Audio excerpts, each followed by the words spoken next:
Hi there. Hi, Susan. Well, what a Karen. pleasure having you today in front of the camera, not behind. Yeah. And thank you for having us come to your house. And we'll talk today a little bit about ground covers. One of the more easier things to grow, I think. And it should be part of gardening, definitely. What do you think? Definitely for me.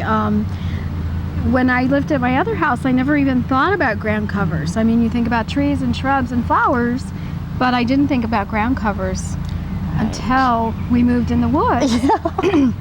And we have such a problem with getting grass to grow, and grass is the most popular ground cover that everybody probably doesn't consider ground cover. And I think the most expensive. Really? If you think about it, you have to fertilize it 3 times a year.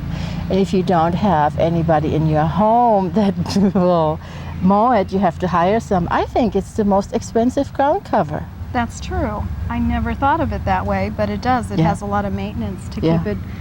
So that's the most popular ground cover. But we have a problem in the woods with it not growing. The shade and the trees. You can see here in front of me a lot of bare spots, and we recently cut some trees down, but this was a super problem area. And so I discovered that ground cover that likes the shade is a really good way to go. And it's also an attractive way to go. And it's really also what I consider a grandma plant, because everybody used to have them in their rock gardens. Or if they decide, it's easy gardening because it will cover spots that you would like to have covered. And there are so many different kinds of ground cover, that some that you typically think of ground cover, and other things that can be considered ground cover, like hostas. I never thought of it as a ground cover, but I know in that show that you did with Gary Garles, I learned Wasn't a lot. that beautiful? And I'm really into hostas now, aren't you? Yes, especially in the shade. Well, last week I went to the local gardener, and both gardeners in town are great. And if you see a swat in here, we have a few mosquitoes. Yeah, well, just few, but that's part of the game here. So last week I went and I was looking for a new kind of ground cover, and lo and behold, I found these. Now if you look at it, you're going to notice this is really familiar.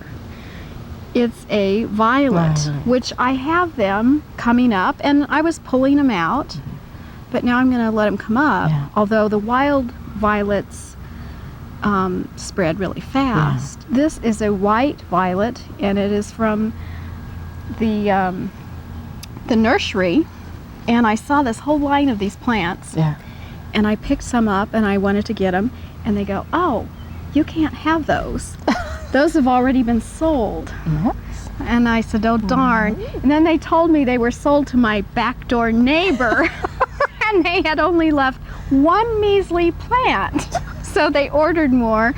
And I've got some, and I'm going to plant these, and they have an especially fragrant white flower, and I'm excited about this. And then remember when we had our garden tea, we invited, or you invited, a lady that was crystallizing blossoms. And wouldn't that be flowers, blossoms, anything? Now, wouldn't that be a nice project for you to do in your spare time? Oh yes. But that would be great too. And I'm sure, since this is a domesticated violet, I presume that the blossoms would be larger. And they're going to be great. I can't wait to use these. So I did plant one over here, and nice size too, Susan, and also pretty leaves, don't you think? Yes, and it'll be nice to have the white blooms. And then here I also have the hostas, and this is a smaller leafed variety with the edged in the almost a blue. And I do use a lot of hosta.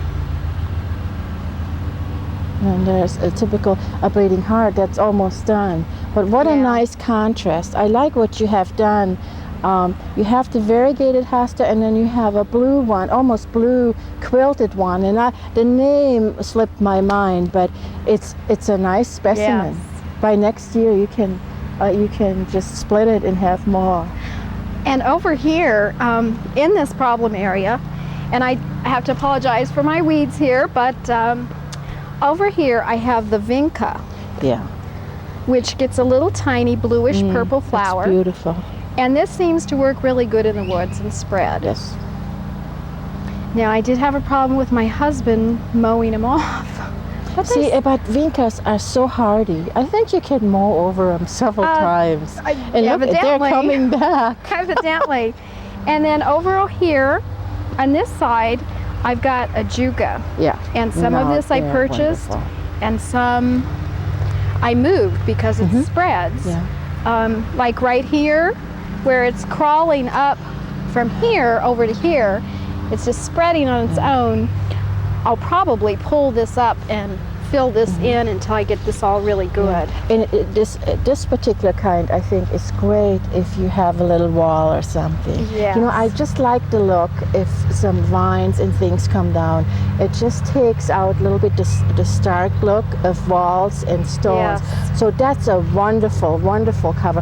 And I think they have different varieties where you can get variegated, some almost reddish. blue, reddish. So that's a really neat little plant. And also a great plant to share with your neighbors in the woods. So I'm going to use this to solve several problem areas. Something maybe we should mention is there's another unwanted ground cover called Creeping Charlie. Oh, my enemy. Which I also have in here, which I pull out every chance I get. No, that's not it. Oh, we'll It find looks them. a lot like that, and you have to know the difference, but there is a difference. Yeah, and it definitely is a gardener's enemy because it will choke your plants. And then, excuse me, go ahead. I was going to say right here, this one, I was looking for ground cover from the nursery, and they mentioned this one, and I wasn't familiar with it, and it's called Moneywort or Creeping Jenny. Yeah. And I'll have to show you on the other side of the house where I put this, and it was wonderful. And it has a little tiny yellow flower. Yeah. So I've decided to try some of that in here too. Great. So, and you know, if you especially in your case, you want to keep the natural kind of informal look, and I think ground covers are the way to go. Also, you're talking about natural. Over there we have the Mayapples, which I do really like, and so I've let those just go. Yeah. The wild woods look. And again, look at the leaves, Richard. If you can get really close, they have speckles, and these add a little bit of a variety to your shades of green. Really pretty. And then right here we also have the fern. I love the fern. Wonderful ground cover. Oh, I haven't had this very long, so I don't have very many of them.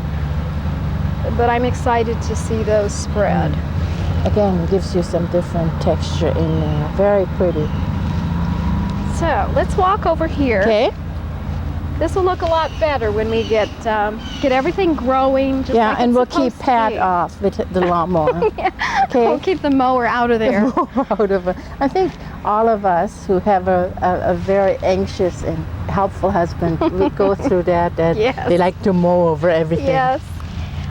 In here, this is an area that last year, Terry Deers was telling me my garden area, this was too narrow. Yeah. And so I did enlarge that this year. It was only about 2 foot wide. Yeah. Well, so all of this in start out front small. is new plantings. And then talking about ground cover, Impatiens, a great ground cover. Now they're annuals, and we lose them later in fall. But they do great in the shade. Oh, they're wonderful, and also the colors they come in, it's just simply amazing. Yes. Again, Hostas, and that's actually my favorite, the crinkled hosta in the back, and that's going to give you a splash of color. And those have been planted for at least 10, 12 years, and they haven't done that well. And that was another reason I wanted to expand the border out. Yeah, but I did here, this is, pull this out so I get this right, the perennial lily turf. And I had this on the side of the house that has done so well. So I decided to try that in the front too. So we'll see how it does. That will make a nice row. And again, little tiny, kind of spiky type leaf. There's one over here with a speckled leaf. Are you familiar with this? I'm hoping that. Yes, we call it our dinosaur plant because if you look at the leaves, it looks more like those one old dinosaurs, and they're wonderful, and their blossoms are white. Okay. So I have them in one corner of my water garden, and they really grow to nice mounds. They're more of a mound flower. So you will enjoy those. So I go for variety. Yes, absolutely. And then I see what likes it here, and we'll go with that. Okay. And talking about what likes it here, over here I put in a couple Lily of the Valley. Oh, of course, the old standby. And nice. I have another place around the house. I'll show you where those are doing really well. Lobelia, right the there. The Lily of the Valley. Yeah. And these, of course, you remember the nursery rhyme. Yes. About decking your garden walk. Yeah. And the fragrance of those is absolutely wonderful. So we'll make our cameraman come through here. Yes. There's a little stepping stone. And of course there's the ground phlox. Yeah. Creeping phlox, ground phlox comes in any kind of shade you want now. Early spring blossoms, and later on then you will get just the leaves, what is neat. Yes. I like what you have done there. It's a stone in front, and so it will kind of Ajuga in there too. Yeah, and look at how nice the Ajuga looks, and it's just doing its own thing, what is nice. Something else that also works in here is Spiderwort. Okay. And this is a native Iowa ditch flower. Yes. And I discovered that, and I know that at my husband's office it grows a lot better and spreads in the sun. Yeah. So we'll stop and move around the house. Right. Well, we're here again in front of the house, and another specimen of Vinca. And this is the one that has been planted the longest, and it is spreading, and it's done blooming now. But again, the pretty light bluish purple flowers. Almost waxy, shiny, very nice. I would love this to take over the whole area. And it will. So that I don't have to plant anything else. And it will. It takes and then time. also the wild violets that I've been letting come up there. Good. But is there a reason they don't bloom? Should they bloom? They bloom, excuse me, early in spring, and so maybe this is a fake violet. Huh. Maybe it's not Is a there violet. such a thing? Oh, I'm sure. Okay. If it's not blooming, it's not a violet. I never noticed those blooming, so maybe that is. Maybe I'll have to pull them out after all. Well, I don't know. I like them though. I mean, again, the heart-shaped leaves. Right. And over again, a little bit of phlox. And these do better in the sun, I think. Yeah. You see a lot around town in the white and the pink and the blue. Right. They're just gorgeous in the spring. It's one of the first things you see blooming. Yes. That's the nice thing about creeping phlox. It comes out early. Yeah. Now this is a new planting here. We just put in a formed stone cement little walkway here. And this, we've never been able to have grass grow here. This is a place where it gets the traffic all the time. And I can reseed this every single year with grass seed, and it just doesn't grow. Now, you this farm walkway, you just have plastic forms and you pour in cement. Yes. It looks neat. You pour it, pick it up, move it. Yeah. You can do it almost that fast. You don't have to let it set completely up, and so that was really fun to do. So you put gravel underneath, or what did you put underneath? Actually, we didn't put anything. We just shaved the ground off really good. I suppose sand would be better underneath, and then we have some fine gravel on the top. Yeah, nice. Looks very nice. And then over on this side of the walkway, we decided to move some of the Ajuga, transfer it from some of the other places and put it in here. And hopefully this will be covered with Ajuga. In a couple of years, it will be covered. Ajuga loves to be in the shade, and it's perfect. Now another thing, right back there, that kind of pinking sheared edged leaf, that is Astilbe. And I really like that. I've had good luck with it. Yeah, it likes a lot of water. It does. And I guess when it rains, it gets a lot of water. Yeah, some places they do better than others, and that's probably due to the water. Yeah, they like a lot of water. I have problems growing them in my garden, and the reason is I don't water it enough. Right, probably in the shade we keep the moisture a little longer. You have a columbine there? Yeah, it's kind of some odds and ends in this place. But these hostas, when I saw the show with Gary again, he said, don't be afraid to divide them any time of the year. They like to be disturbed. So about a week ago, I disturbed these and I divided them. And these two were divided off of these, the end ones. See? And they're doing just fine. And we'll create a little edge there. Yeah, wonderful. Now I said I go for variety. Yes, good for and you. I've always loved ivy. Yeah. So I've got this ivy in here, and it seems to be doing pretty good here. I had more over there, but it's... Yeah. It also, again, likes moisture. Okay. You know, and when you go to England, I mean, that's the place for ivy. Yes. But it's just the climate is so, the rainfall they're getting. So you can put ivy anywhere. But it's also, again, a good spot. And look at there, something is doing really well. Different variety of ivy back there, and that seems to like it really well. Now, this that we're looking at right here, this is Virginia creeper, and that's a native. And I did see them selling that at the nursery too. But this is what climbs up our trees. Right. And we have some on the trees there, climbing up. We didn't plant this, it just keeps coming back. I think it's great. And in the fall, it turns the bright orange. Yes, what is really nice. And a lot of people confuse this with poison ivy or poison oak. I think it's poison oak.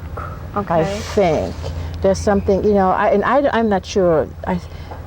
Poison ivy has so and so many leaves. Poison oak has something else. Yes, it's like oak. And I actually too, when I came to this part of the country, I was really afraid of it because I thought, this is poison oak. And I saw it everywhere. And this, you can see. I think it's great. I have pulled this up and pulled it up, and it keeps coming back. It's a native plant. And it's a wonderful here. ground cover that they sell. Yeah. So I do want to separate it out of here because this, here, you can see what it's like. It just goes and goes. And hardy, isn't it? Yes. But this is lily turf. And this is what I said I planted in the front of my new area because I liked it. And it gets little and it will flowers. get choked if you don't take some of the ivy out. I will be pulling more of that out of there to let that spread. Something else in there. Over here on this side. This is just beautiful. And this was a start from a good friend, Dan and Phyllis Shepard. Yes. This whole thing, this whole walkway is just from the start by their house. And what a perfect spot, too. It loves it. There's nothing else in there. Weeds don't seem to want to be in there. It's perfect. And of course then, and the blossoms are almost done. The scent, the just walking smell. around this side of the house was wonderful. And then you have some ivy again that's growing up the house. I think I've got at least a couple different kinds. Yeah, I can see here. This is a different variety. And then you have some that's more bluish. Beautiful. And then back over here again. And I used to be worried about mixing things. And then I saw a show and it said, don't worry about it. So this is the Moneywort. Right. That blooms a beautiful little yellow flower pretty soon. Likes to go everywhere too. Beautiful. And that back there, I want to say it's gooseneck, loosestrife? Yeah, No, loosestrife. Loosestrife. Mhm. It seems to want to be a ground cover. Mhm. It's really spreading. Yeah, good. And here again, the Ajuga. And look what's happening here too. It's growing between the stones in the Yes. walkway, and I love that. I purposely wanted that to happen. There is that awful creeping Charlie. Yes. Maybe Show- I can show. Whoops, cameraman, pull one don't up fall and- over. Pull one up and show the evil things it does. Yes.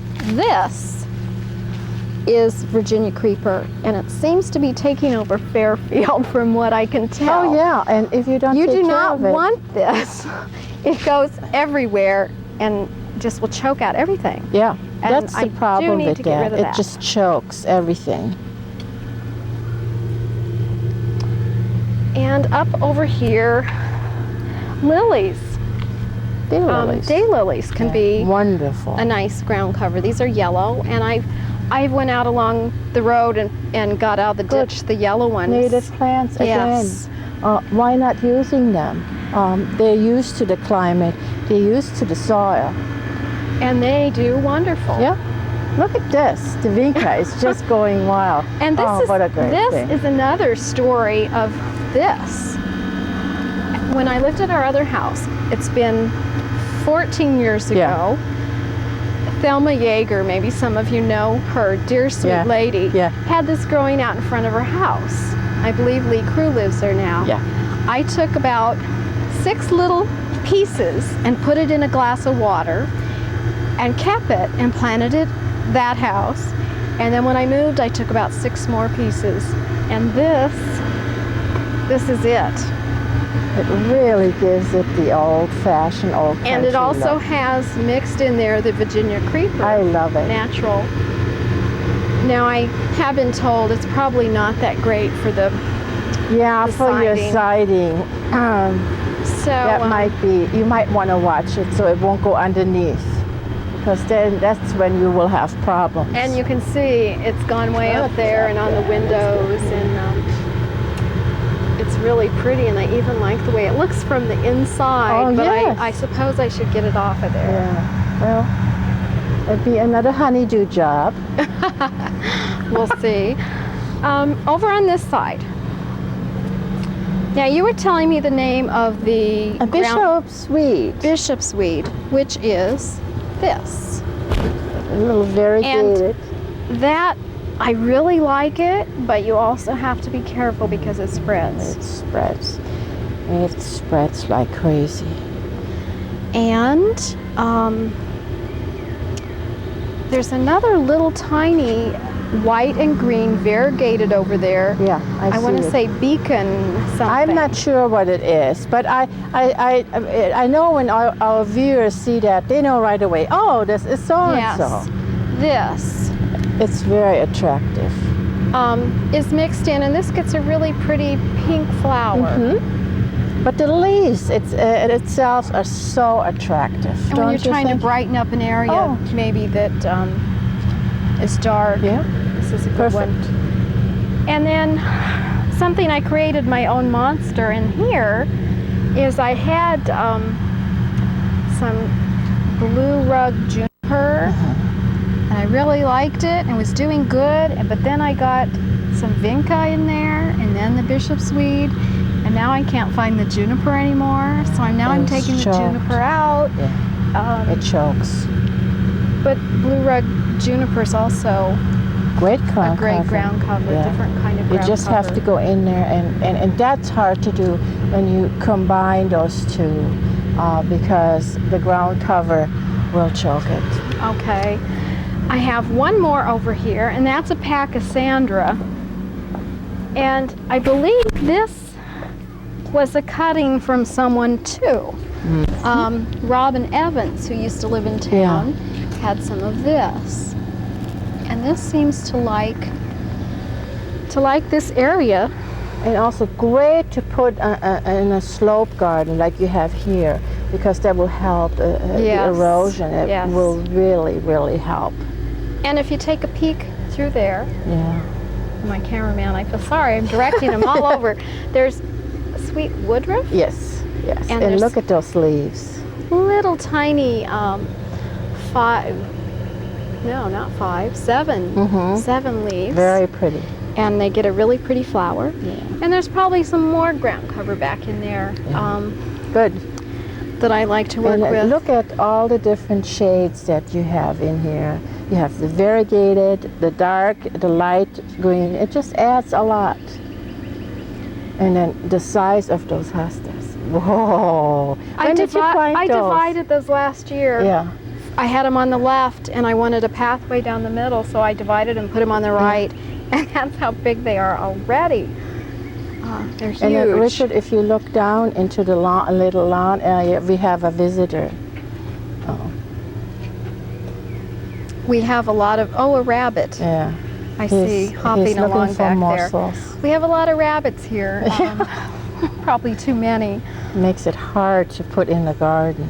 Really But you can hard. tell the shady area here, and we do have a problem with grass, and I'd encourage people to try ground cover. Oh, absolutely. I think that's the way to go. And It's not as frustrating as keeping the grass. Yes, and it's so attractive when you have one ground cover next to another ground cover next to grass. Absolutely. It's really And share your plants. If you see a neighbor that has a lot of Yes. ground cover, just easy to share because it grows back.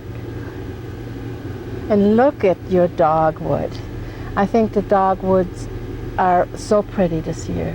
this They're is full. a pagoda dogwood, Yes. and I love it. I think it's about its mature height. But perfect. How it grows in the fan shapes, I really do like And I'm that. sure the birds have a feast Yes. when it's all done. It gets berries. Well, thank you. Well, this has been wonderful again, and thank you for having us. And stay you. tuned. We'll do some more. Yes. Now we know a little bit about ground cover, and there's a lot to cover, isn't there? Yes. Thank you.